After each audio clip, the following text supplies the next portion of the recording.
Ce lien avec les équipes cliniques, ça fait partie des principes d'IPS, mais peut-être on n'y revient pas assez souvent pour dire à quel point il est important. Nous, on travaille aussi avec d'autres job coachs en France et on constate en fait que quand ce lien avec les équipes médicales, il n'est pas assez développé, le job coach, il va se sentir plus limité dans ses actions.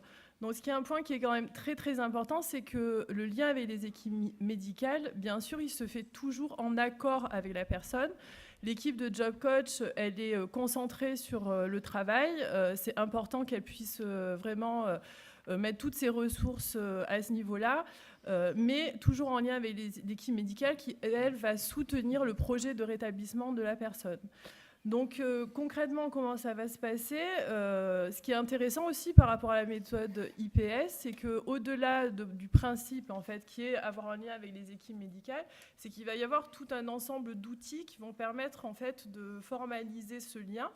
Donc les outils, c'est par exemple qu'il va y avoir une réunion mensuelle avec les équipes cliniques, qu'il va y avoir ce qu'on appelle nous un plan de bien-être et gestion de crise, où le job coach, en fait, il va avoir connaissance, la personne va dire, voilà, quand je vais pas bien, si au travail j'ai une difficulté, que par exemple je ne peux pas exprimer cette difficulté, mais que l'employeur nous contacte ou qu'on sent qu'il y a une problématique, qu'est-ce que le job coach doit faire? Donc c'est en ça qu'on va être aussi amené à vraiment respecter ce que la personne veut faire. Donc il y a toute une série d'outils dans la méthode IPS qui vont permettre de contractualiser ce lien.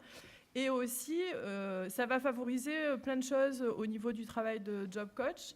C'est vrai que le docteur Bachou, vous avez aussi parlé pas mal des compétences des job coach. Quand on parle de réactivité, quand on parle de flexibilité, quand on parle de souplesse.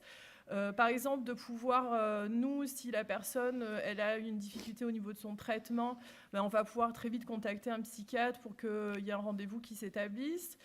Si par exemple au niveau de la prise de risque du job coach, par exemple, le fait, par exemple, on a une personne qu'on a rentrée sur un programme il y a à peu près un mois, qui venait du chez soi d'abord, qui avait travaillé préalablement sur un poste d'agent d'entretien, c'était très bien passé.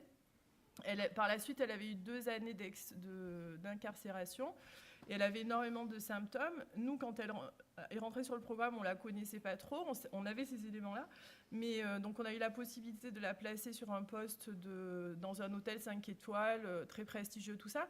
Le fait de savoir, nous, alors là c'est plus en termes de posture professionnelle et de posture professionnelle, mais le fait de savoir qu'on avait ce lien nous favorise la prise de risque, en fait, favorise le fait que le job coach n'est pas seul et qu'il sait que s'il y a besoin à un moment donné, en fait, de faire ce lien médical, il existe. Et aussi, ça permet aussi de rassurer l'employeur à certains moments, parce que l'employeur ne peut pas aller en fait dans la sphère personnelle, et l'employeur sait aussi qu'en cas de difficulté, le job coach va pouvoir faire le lien, mais toujours avec l'accord bien sûr de la personne. Donc ça c'est un point qui est vraiment très important.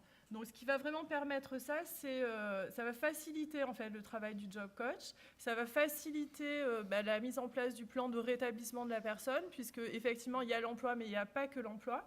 Donc toute l'équipe médicale va être en lien, et c'est facilité grâce à des outils qui sont proposés par les méthodes IPS et qui proposent un cadre qui reste souple, parce que c'est toujours en fonction de ce que veut la personne.